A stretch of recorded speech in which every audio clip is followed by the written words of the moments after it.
Welcome to EPG Pathshala. Today our subject is Indian epigraphy and today we will discuss about the Kharosthi script. Now you have already learnt about the Indus script and the history of writing, and now Kharosthi is an important script together with Brahmi, which are very important scripts of India. The learning objectives are the discovery of the script and its decipherment, the geographical distribution of the script, the period of the script, the nature of the Kharosthi documents, the language, the origin of the Kharosthi scripts and the different theories regarding the origin of the Kharosthi script, the writing techniques and the general characteristics of the Kharosthi script. Now, first to begin with the discovery of the script, how Kharosthi script was discovered. The Kharosthi script was first seen on some coins of the foreign rulers, the Indo-Greeks. As you can see in this slide that here we have a coin of Eucratides, he was an Indo-Greek ruler. On the obverse side, which is the front side of the coin, the script is, the legend of the coin is written in Greek script, that is Basileos Megalou Eucratidou, and on the reverse side of, that is the opposite side of the coin, the script same legend is written in Prakrit language and in Kharosthi script, which is a translation of the Greek legend. So, these coins were first discovered and then people got to learn about the Kharosthi script in the first quarter of the 19th century. Later, the same script was also found on two inscriptions of the time of Kanishka, the Kushano ruler Kanishka, from Manikyala in Pakistan. Again, sometimes later, the same script was found on the rock edicts of Ashoka from Shabasgarhi and Manshera. These two places are today situated in Pakistan. Now, you can see the Shabasgarhi rock edict. These are a copy of the major rock edicts of Ashoka. Here we have a set of 14 rock edicts and this has been written in the Kharosthi script on the rock. This is from Shabasgarhi. Now, the decipherment of the Kharosthi script, how the Kharosthi script was first read. It was James Prinsep, you know about James Prinsep, who deciphered the Ashokan Brahmi script in 1837. He also read some of the letters of the Kharosthi script for the first time. How he was able to read the script? He was able to read a number of letters on coins by comparing them. As I have already told you that by comparing the Kharosthi legend with the Greek legend and by understanding the translation, if it is in Greek, it is Basileos Megalou Eucratidou, the translation in northwestern Prakrit would be Maharajasa Mahatasa Eucratidasa. So, by comparing the Greek letters with the Kharosthi letters, you can read the letters. So, this was the way by which James Prinsep was able to read a number of letters on coins by comparing them to the Greek letters occurring on the other side of coins. Then he could recognize only 11 to 12 letters. The rest were later deciphered by C. Lassen, A. Cunningham and E. Norris by the middle of the 19th century. And how did they know that the name of the script was Kharosthi? That Kharosthi is the name of this specific type of script was first suggested by the scholar Terence the Lacoupeer in 1886 to 1887 on the basis of the Lalita Vistara. Now, Lalita Vistara is a text in Buddhist hybrid Sanskrit and it belongs to the 3rd century AD. And again the name of the Kharosthi script occurs in the Chinese encyclopedia Fa Yuan Chu Lin in the 7th century. Now, specifically in this Lalita Vistara, we have a list of 64 scripts and the Brahmi and the Kharosthi are the number 1 and number 2 in this list. So, these are most probably the most important scripts of early India, that is why they have been mentioned in number 1 and number 2. Now, you can see a geographical distribution of the Kharosthi script where the Kharosthi documents were found. First, we begin with the northwestern part of India. The kingdom is known as Gandhara. That is why the language for which the Kharosthi script was used was called the Gandhari Prakrit. It is also known as the northwestern Prakrit. So, Gandhara or the northwest including Pakistan and the northern part of Afghanistan, is the core territory for the use of the Kharosthi script. Further north, the script is also found in Swat Valley, in the Kabul river valleys, and also in Kyrgyzstan. Next we move on to Central Asia, where we have Kharosthi scripts, but there is a basic difference between the Central Asian Kharosthi and the Northwestern Kharosthi. In Central Asia, Kharosthi is not found on inscriptions. They were written on birch bark manuscripts, and they were basically manuscripts from religious texts like the Buddhist Dhammapada, or they were used to write some administrative documents of the kingdoms, the rulers who used to rule there. So, these are the two areas, the Central Asia and the northwestern part of the Indian subcontinent, where the Kharosthi script were used. Again, we have also found the records containing Kharosthi script in the west coast of India. There the Kshatrapa and the Kardamaka family of the Kshatrapa and the Kshaharata family of the Kshatrapas also used Kharosthi script together with the Greek script and also the Brahmi script. Further to the east, we find Kharosthi script in some places in Bihar, but this has been regarded as imports from the northwest, since this Bihar is not at all a Kharosthi using territory.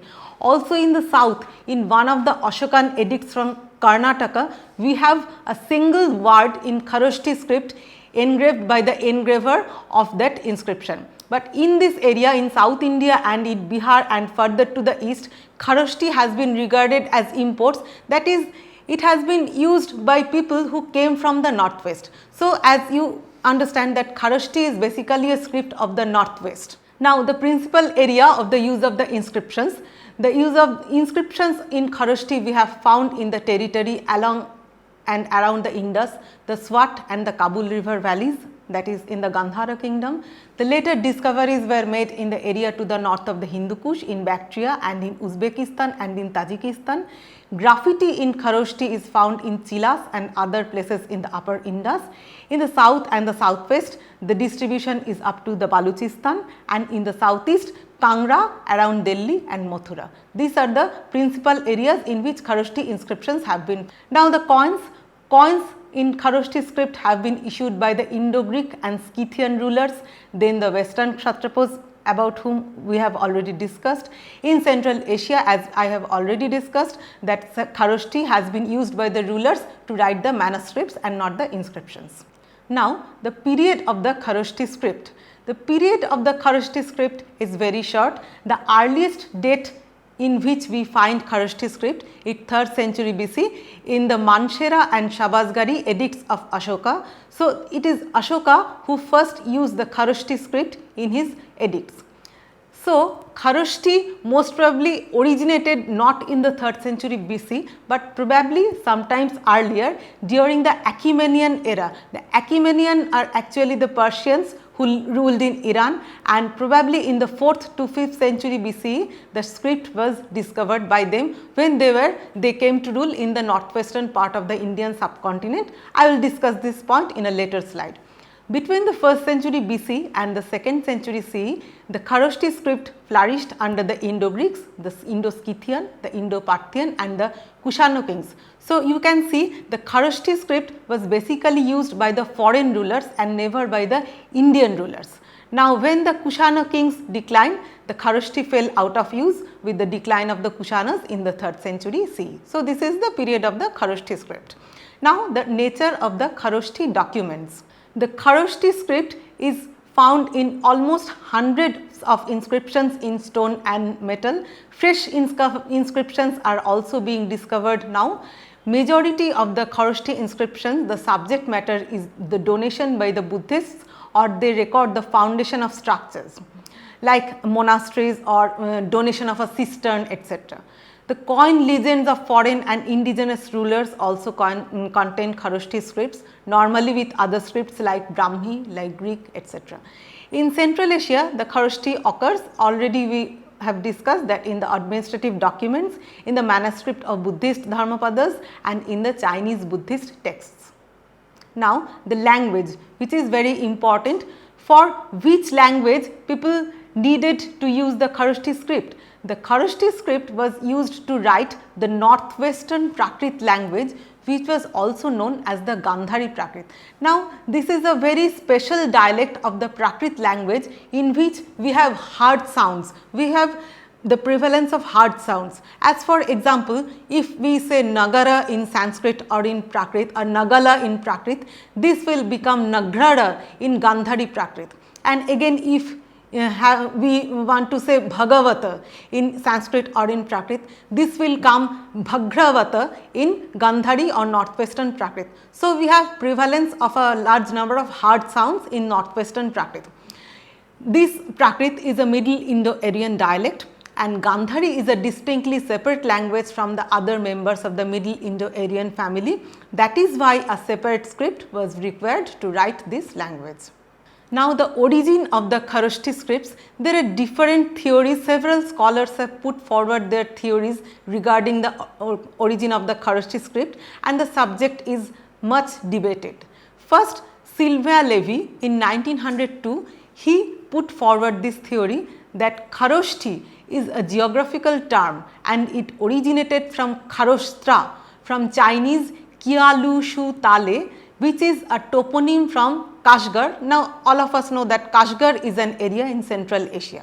Next is R. Pichel, who suggested that actually Kharosthi originated from the name of a sage, which is Kialu Sheto, meaning asleep, corresponding to the Indic original was Kharoshtha. Again, Sylvia Levy modified his view later in 1904, and he suggested that the spelling Kharosthi is correct, and he connected it with the land intermediate between India and China, where donkeys and camels were common. Again, Ludwig suggested that the Kharosthi name Kharosthi has been derived from the Aramaic word harutto, which means engrave, to engrave. Again, Jean Przulowski connected the name with the term Kharaposta. Now, Kharaposta is the name of a yaksha from the northwestern part of the India, and this name occurs in the text Mahamayuri. Khara means the donkey and posta is an Iranian word which means hide of the donkey. Some Central Asian Kharosthi documents were written on the hides of donkeys. So, that could be the reason why the term Kharosthi has been used for the script. Again, H. Hambach suggested that the name Kharosthi was derived from the name of King Kharosthi, which occurs in the Mathura lion capital inscription, which is again in the Kharosthi script. It is a Kushana period inscription. Harry Falk, who is a modern scholar, he accepted the suggestion of Hambach. Again, H. W. Bailey, he suggested several Iranian etymologies, and among which the most acceptable is royal writing. So, according to him, Kharosthi means royal writing. Now, Richard Solomon, an eminent epigraphist of our period, he has suggested that Kharosthi is basically a Sanskritization of an original Iranian name whose etymology is uncertain. Connection with Khara is folk etymology. The original term could have been connected with old Iranian term meaning sovereignty, but the process by which it came to be connected with the script is unclear. Now, B.N. Mukherjee, Professor B.N. Mukherjee, who is an authority about the Kharosthi script, he has put forward a slightly different theory. He has suggested that Kharosthi around 500 BC, the Achaemenids, that is the Persians, they conquered the northwestern part of the Indian subcontinent, which included the Pakistan. Their official script was Aramaic, while the subjects in the Indian provinces used the Brahmi script to write their language Gandhari or northwestern Prakrit. Now, the Aramaic knowing administrators wanted to write Gandhari in a script that was based on Aramaic and would also be understood very easily with a little effort by their new subjects. Thus, Kharosthi was created as a result of the intercourse between the offices of the satraps and of the native authorities. Now, this is the explanation of Professor B.N. Mukherjee regarding the origin of the Kharosthi script. He has stressed the Aramaic sources of the Kharosthi letters, as you can see in number 1 A in Kharosthi, the signs for Kharosthi A, that has been derived according to him from the Aramaic letter Aleph. and at the right column you can see the form of the letter Aramaic letter Aleph as it occurs in the Lamghan edict of Ashoka and also the Aramaic documents of 515 to 4 BC. And there are several examples given by Professor B.N. Mukherjee. As for example, you can see number 4 Ga, that is Ga in Kharosthi has been derived from the Aramaic letter Gimel, which occurs in the form you can see in the right column in the Lamghan Rock Edict 2, and this is the form of Gimel. So, he has discussed with several examples about the derivation of the Kharosthi script from the Aramaic letters.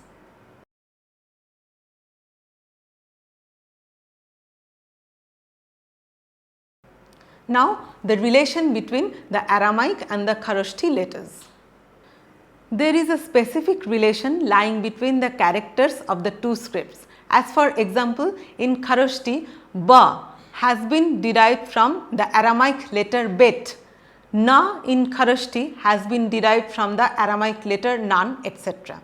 There are some slight alteration. In some cases we find slight alterations in the use of the script, like Kharosthi La from Lamed, it shows the inversion of the letter. Next, cursivization and stroke reduction in Kharosthi Ga, which is derived from Aramaic Gimel. There is a case of the addition of extra stroke in Aramaic Kaf to form the Kharosthi letter Ka, etc. So, in some cases they could keep the original form of the Aramaic letters, and in some cases they have made slight modifications. Now, there are also some connections between the Kharosthi and the Brahmi script. As you can see, there is much similarity between Brahmi Da and Kharosthi Da. Also in Brahmi Bha, in look at number 3, the Kharosthi Ma has been derived from Brahmi Ma. Only difference is in Brahmi Ma there is a loop at the end of the letter. Now, the writing technique of Kharosthi. Now, Kharosthi is a pen style of writing in which one type of pen remained in use.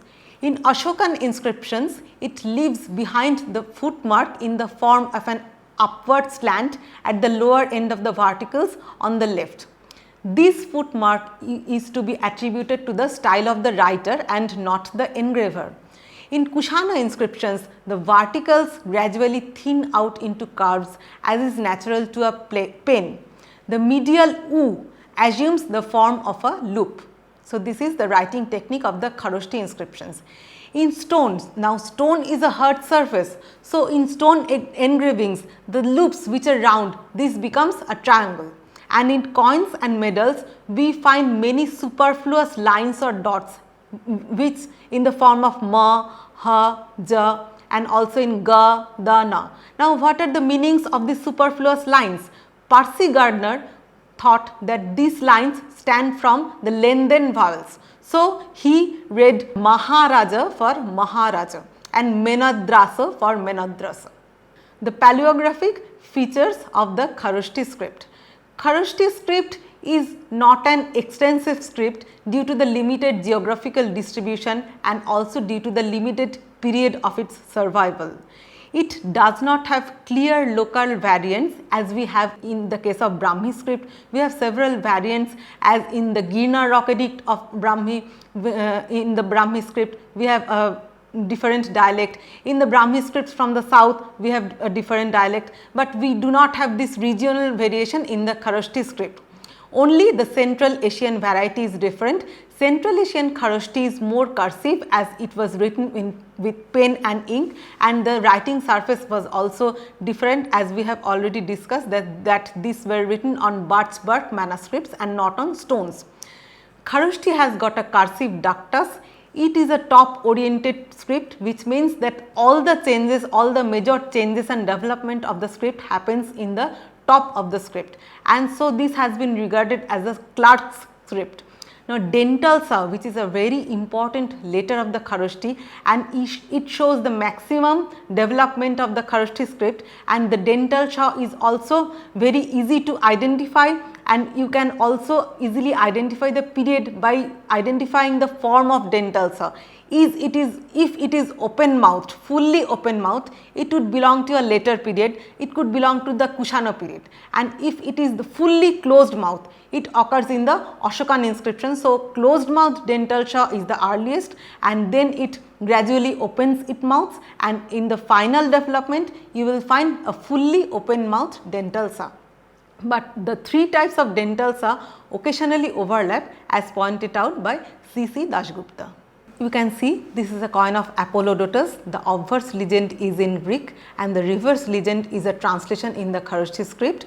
It has been read from right to left. Maharayasa Tratarasa Apala Datasa. So, Maharayasa for Maharaja, Tratarasa for Soteras is the Greek word which is written in the obverse, and Apala Datasa is the Prakrit translation of the Greek word Apollodotus. The name of the king is Apollodotus. The Indo-Greek inscriptions, the development of the Kharosthi script in the Indo-Greek inscriptions dated between the 2nd to the 1st century BC. The forms are similar to the coins, but additional strokes below the verticals are absent. You can identify slight angularity in the form of A and Ka. New letters like Ga, Dha occur, and the form of Mu show important changes and becomes the standard form. This is an Indo-Greek inscription, the Bajaur casket of Menander. You can see at the second line which is marked as A, Mi Nadrasa Maharajasa Kati Asa. Then you can see some letters forming the cross marks which indicates the letter numeral 4, and the lines indicate the numeral 1. So, you always add the numerals to learn the figure. There are 3 cross marks there. So, there are 3 4s. So, 4 plus 4 plus 4, it comes to 12, and then plus 1 plus 1. So, it comes to 14. So, the year is 14. This is again another inscription which belongs to a slightly later period. The Takht-i-Bahi is again in Pakistan. Takht-i-Bahi inscription of Gondopharnes, who is an Indo-Parthian ruler. The first line is Maharayasa. You can easily identify the dental saw which is slightly open mouthed but not fully open mouthed. So, it belongs to most probably the 1st century BC, not as early as Ashoka, which the inscriptions of Ashoka has closed mouth dental saw, but here the dental saw is slightly open mouth. So, it belongs to 2nd to 1st century BC. Then Gudu Varasa Vasha, then see the last 4 numerals. The first is a letter for 20, then you have the cross mark, so that is 4, then we have 2 ones. So, 20 plus 4 plus 1 plus 1, so it comes to year 26. So, the inscription is dated in year 26. This is Wardak Vas inscription. This place Wardak is again in the northwest. This is a Kushana period inscription. You can see, just trace the letter dental saw and see the development of dental saw into a fully open mouthed form. So, this is the characteristic of dental saw in the Kushana period. This is the other side of the Wardak vase inscription. It has been engraved on a vase which probably contained the relic of the Buddha or one of his disciples. This is again a Kushana period inscription. It is a pedestal of an inscription showing the Bodhisattva, and the Kharosthi script is written below the inscription. You can identify some letters and you can also see the fully open mouthed form of dental saw, and at the end of the inscription you can also trace the numeral 4 and 1. So, it is 4 plus 1, so it is 5.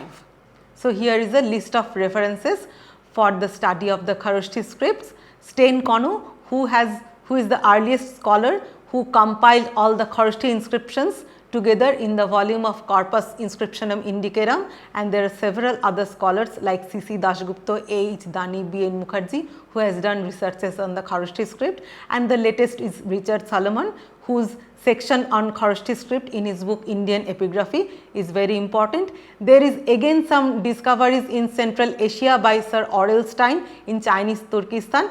as we have already discussed that the Central Asian Kharosthi is a different variety. So, about those inscriptions you will find in the book of Sir Orelstein, and these were transcribed and edited by A. M. Boyer, Rapson and E. Sennert.